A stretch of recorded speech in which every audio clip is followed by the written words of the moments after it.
একদিন জন্মেজয় মৃগয়া করতে বের হন। শিকারের মাঝে তিনি হঠাৎ এক মনোরম আশ্রম দেখতে পান। এই আশ্রমে বাস করতেন সুতোৎসবা নামে এক জ্ঞানী ঋষি।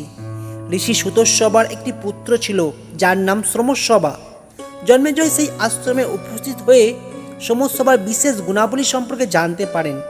তিনি অনুভব করেন যে শ্রমস্ববা তার পুরোহিত হওয়ার জন্য সঠিক ব্যক্তি।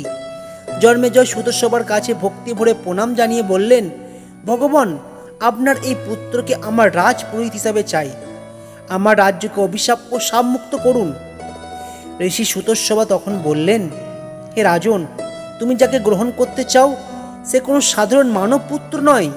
সে জন্মেছে এক সর্পির গর্ভ থেকে। তার মা একজন সর্পি, তাই তার মধ্যে আছে এক অপার্থিব শক্তি।